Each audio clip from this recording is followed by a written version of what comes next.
Morning sir, स्वागत है आपका द बोनस में। गुड मॉर्निंग ब्रिज जी, सभी व्यूअर्स को और आपको वेरी गुड मॉर्निंग। सर बातचीत करना शुरू करते हैं। सबसे पहले हमारे सबसे खास सेगमेंट की ओर चलते हैं। ये वादा रहा, ये वादा रहा हमारा सेगमेंट है सर। इस पर हम लोग आपसे चर्चा करेंगे, समझेंगे कि आज के लिए बाजार में क्या कुछ इंपॉर्टेंट लेवल्स नजर आ रहे हैं, जैसे फेड चेयर की स्पीच भी है, उसको कैसे आप देख रहे हैं और कौन से लेवल्स इंपॉर्टेंट नजर आ रहे हैं। निफ्टी, बैंक निफ्टी, कहां एंट्री ली जाए, डीप में बाय करें या सेल ऑन राइज करें। सर प्लीज आपकी राय बाजार को लेकर। डेफिनेटली अगर मार्केट्स की बात करें, हमें एक अच्छे खासे करेक्शन देखने मिली कल के दिन सेशन में। एंड हमें ओवरऑल देखे तो एक वीकनेस और देखने मिली थी, जिस हिसाब से कल एक्सपायरी भी कंप्लीट हुई है। अभी सीरीज की नई शुरुआत हमने देखने मिल रही। सो निफ्टी की अगर बात करें तो निफ्टी में हमें 24,090 का एक क्लोजिंग लेवल दिखने मिला था, जिस हिसाब से सीएस का भी एडजस्टमेंट हुआ था, तो डिफरेंस हमें देखने मिला था। ओवरऑल अगर हम बात करें मेजर सपोर्ट की, तो 24,000 का एक लेवल है मेजर सपोर्ट का जोन, निफ्टी में काम कर सकता है। एंड रेजिस्टेंस की बात करें तो 24,300 एक रेजिस्टेंस की तरह। सो डेफिनेटली फ्रेश अपसाइड हमें जैसे ही निफ्टी 24,300 के अबाव सस्टेन होता हुआ देखने मिलेगा, एक फ्रेश रैली निफ्टी में हमें देखने मिल सकती है। ओवरऑल ये एक सपोर्ट जोन ही है मेजर करंटली जहां पे हम ट्रेड कर रहे हैं, तो यहाँ से हमें कुछ ही दिनों में एक रिकवरी एक्सपेक्ट करनी चाहिए। सीरीज की शुरुआत भी हो रही है, नए सीरीज की शुरुआत है। एंड सभी पिछले एक्सपायरीज वो कंप्लीट हो चुके हैं। सो डेफिनेटली एक पॉजिटिव नोट पे हमें सीरीज की शुरुआत करते हुए देखने मिल सकती है। आज के दिन में गिफ्ट निफ्टी भी एक पॉजिटिव ओपनिंग की और संकेत दे रहा है। सो ओवरऑल अगर हम बात करें तो डेफिनेटली यहाँ पे लॉन्ग साइड के पोजीशंस एक क्रिएट कर सकते हैं। बाय एंड डिप्स का एक अप्रोच रखना चाहिए। पोजिशनली सितंबर सीरीज में हमें अच्छे खासे अपसाइड के लेवल्स देखने मिल सकते हैं। जैसे ही निफ्टी 24,300 के अबाव सस्टेन करेगा, हमें 24,500 और 24,700 के लेवल्स देखने मिलेंगे। बैंक निफ्टी की बात करें तो बैंक निफ्टी सबसे स्ट्रॉन्ग लेवल्स पे हमें देखने मिल रहा है। एक मेजर जोन के आसपास ये 57,300 एक मेजर सपोर्ट जोन है बैंक निफ्टी में। एंड कल के दिन में हमें 57,500 के आसपास की क्लोजिंग देखने मिली थी। So all in all bank Nifty पे एक्यूमुलेट करना चाहिए। डेफिनेटली हमें सितंबर सीरीज में 58,000 और 59,000 तक के लेवल्स देखने मिलेंगे। सो यहाँ पे भी बाय एंड डिप्स का अप्रोच रखे, पोजिशनल ट्रेड्स रखे एक्सपायरी के सितंबर एक्सपायरी के लिए। एंड अच्छे हमें अपसाइड्स दोनों ही इंडाइसेस में बनते हुए देखने मिलेंगे। ओवरऑल अगर बात करें तो दोनों इंडाइसेस सीरीज की नई शुरुआत में जल्दी से हमें एक अच्छे नए हाइस बनाते हुए सितंबर में बनते हुए देखने मिल सकते हैं।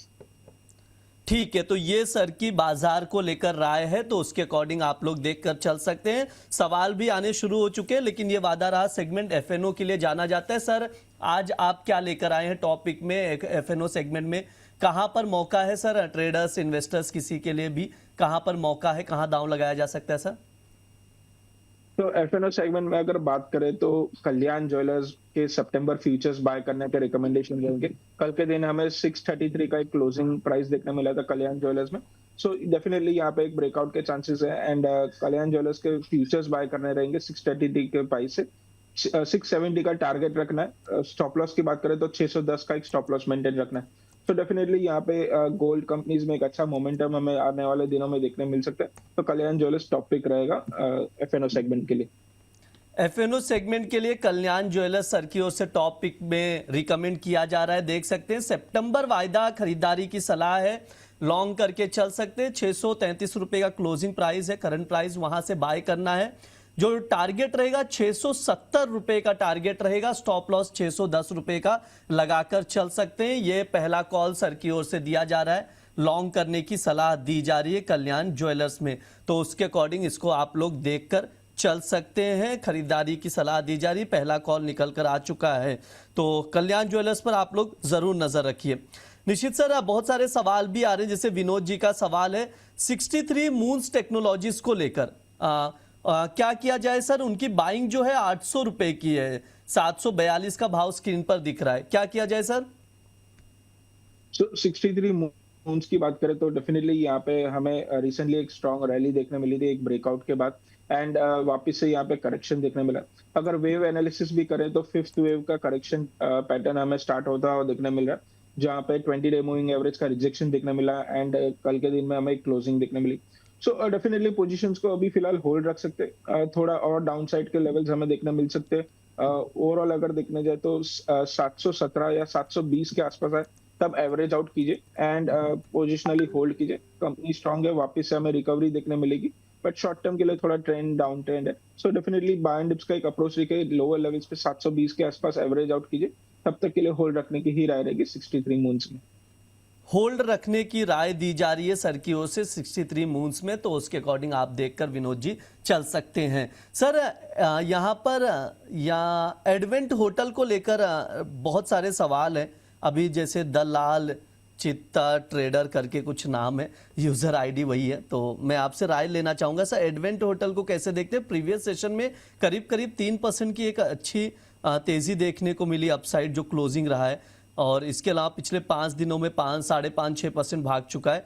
क्या राय है सर एडवेंट होटल्स को लेकर? कोई रणनीति बन रही है, मौका बन रहा है सर? सो एडवेंट होटल्स की बात करें तो यहाँ पे एक कंसोलिडेशन फेज में ही काउंटर ट्रेड होता हुआ देखने मिल रहा है। ओवरऑल अगर हम देखेंगे तो डाउन ट्रेंड के बाद एक कंसोलिडेशन फेज चल रहा है एंड इसी रेंज में फिलहाल ये काउंटर ट्रेड कर रहा है। एंड अगर बात करें तो मार्केट कैप भी 700 करोड़ के आसपास का ही मार्केट कैप है, तो काफी छोटी कंपनी है। यहाँ पे ज्यादा पोजीशंस क्रिएट नहीं करनी चाहिए, लिमिटेड पोजीशंस ही होनी चाहिए। एंड जिस हिसाब से अगर एग्जिस्टिंग पोजीशंस है तो एक स्टॉप लॉस भी मेंटेन रखना रहेगा 120 का, 120 का एक स्टॉप लॉस मेंटेन कीजिए। हायर साइड में जैसे ही ये काउंटर हमें 145 ब्रेक होता हुआ देखने मिलेगा, एक अपसाइड रिकवरी कंटिन्यू हो सकती है एंड 160 तक के लेवल्स देखने मिलेंगे। सो एग्जिस्टिंग पोजीशंस के लिए 120 का स्टॉप लॉस मेंटेन कीजिए एंड लिमिटेड पोजीशंस ही रखिए, क्योंकि जिस हिसाब से छोटी मार्केट कैप की कंपनीज रहती है उसमें वॉलेटिलिटी ज्यादा रहती है एंड रिस्क ज्यादा रहता है, तो पोर्टफोलियो का ज्यादा पोर्शन इन छोटी मार्केट कैप कंपनीज में ना रखें। ठीक है, ये सर की राय है, तो उसके अकॉर्डिंग आप देखकर चल सकते हैं। सर एक बार आधार हाउसिंग फाइनेंस को भी देख लीजिए, उस पर राय जानना चाह रहे हैं दर्शक। प्लीज एक बार देखिए सर, कोई मौका दिख रहा है? इमरान जी का सवाल है।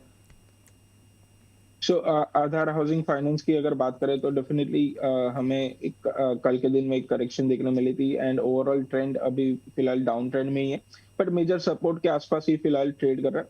सो डेफिनेटली यहाँ पे पोजीशंस क्रिएट कर सकते हैं, क्योंकि मेजर सपोर्ट के आसपास ही है। एक स्टॉप लॉस मेंटेन रखना रहेगा 430 का एंड एग्जिस्टिंग पोजीशन से तो होल्ड रखिए, वापस से हमें एक रिकवरी देखने मिल सकती है। ओवरऑल अगर बात करें तो 500 के लेवल्स वापस से हमें बनते हुए आधार हाउसिंग में देखने मिल सकते हैं। सो ऑल इन ऑल अगर पोजीशन है तो होल्ड रखिए, 430 का स्टॉप लॉस मेंटेन कीजिए 500 के टारगेट्स के लिए।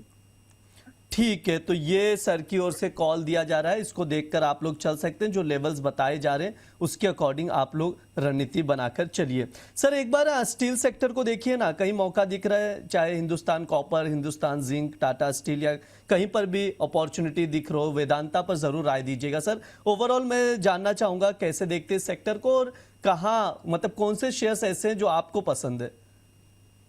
So definitely metal, Nifty metal की बात अगर हम पहले करें तो एक अच्छे खासे करेक्शन के बाद वापस से हमें एक रिकवरी के मोड्स देखने मिले। जैसे ही डॉलर इंडेक्स में हमें एक गिरावट देखने मिल रही है, उसका एक पॉजिटिव इम्पैक्ट कमोडिटी साइकिल में देखने मिल रहा है एंड ये वेस्ट एशिया क्राइसिस के वजह से ही वापस से डिमांड हमें गल्फ कंट्रीज से देखने मिल रही है न्यू कंस्ट्रक्शन के लिए।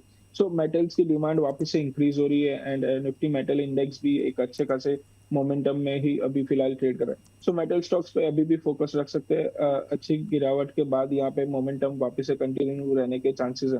अगर स्टॉक स्पेसिफिक की बात करें तो डेफिनेटली हिंदुस्तान जिंक की बात कर ले। सो पहले तो अगर डेफिनेटली सिल्वर के प्राइसेस का एक इम्पैक्ट हमें राइज जिस हिसाब से देखने मिला, उस हिसाब से हिंदुस्तान जिंक में थोड़ा हमें रिकवरी देखने मिल रहा है। लोअर लेवल से अगर हम बात करें तो अच्छे खासे रिकवरी के बाद कल के दिन में थोड़ी गिरावट देखने मिली थी। तो यहाँ पे भी अगर पोजीशन है तो होल्ड रख सकते हो। एक बाय एंड डिप्स का अप्रोच रख के 590 के आसपास अगर काउंटर मिल रहा है तब अक्यूमुलेट कीजिए। वापस से 630 तक के लेवल्स हिंदुस्तान जिंक में बनते हुए देखने मिलेंगे। वेदांता की अगर बात करें, सो वेदांता में भी अगर बात करें यहाँ पे भी एक अच्छी खासी रिकवरी ओवरऑल हमें देखने मिल रही है। मेजर सपोर्ट के आसपास ही फिलहाल काउंटर ट्रेड कर रहा है। अच्छे खासे गिरावट के बाद यहाँ पे अभी वेदांता ट्रेड कर रहा है। तो यहाँ पे थोड़ा मीडियम टर्म लॉन्ग टर्म का व्यू रखिए। 260 का एक स्टॉप लॉस मेंटेन कीजिए एंड पोजीशंस को अक्यूमुलेट कीजिए करंट लेवल पर। वापस से 320 और 330 तक के लेवल्स वेदांता में आने वाले 1 से 2 महीने में बनते हुए देखने मिलेंगे। दूसरा जो मेटल सेक्टर में से स्टॉक फोकस में रख सकते हैं वो है सेल का, steel authority of India. Steel में भी अगर हम सेल में भी अगर हम बात करें तो यहाँ पे भी एक अच्छी खासी रिकवरी हमें देखने मिली थी लास्ट 3-4 दिनों में एक्सपायरी के आसपास, एंड वहाँ पे ये मोमेंटम कंटिन्यू रहने के चांसेस है। ये काउंटर रेडी, हमने लास्ट टाइम भी डिस्कस किया था, ये काउंटर रेडी हो रहा है 200 के लेवल्स के लिए।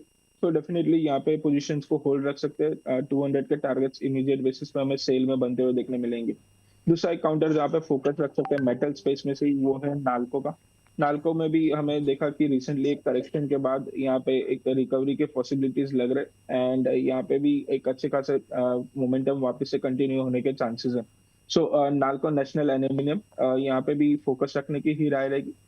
यहाँ पे अगर बात करें करंट लेवल्स पे एक्यूमुलेट कीजिए। ओवरऑल स्टॉप लॉस जो मेंटेन रखना रहेगा वो 370 का एक स्टॉप लॉस मेंटेन रखना, एंड करंट लेवल से फ्रेश बाइंग भी कर सकते हैं, वापस से 420 तक के लेवल्स नाल्को में बनते देखने मिलेंगे। So all in all metal space अच्छे वैल्यूएशंस पे अवेलेबल है, एंड यहाँ से रिकवरी वापस से फ्रेश अपसाइड्स के लिए कंटिन्यू हो रहा है, तो डेफिनेटली फोकस पे रखना चाहिए। ठीक है, तो ये सर ने तमाम मेटल स्टॉक्स को लेकर राय दी है, जो लेवल्स बताएं उसको आप लोग देखकर चल सकते हैं। ये वादा रहा सेगमेंट में हमने सर से चर्चा किया, विस्तार से राय ली, और इस सेगमेंट को हम लोग यहीं पर क्लोज करते हैं।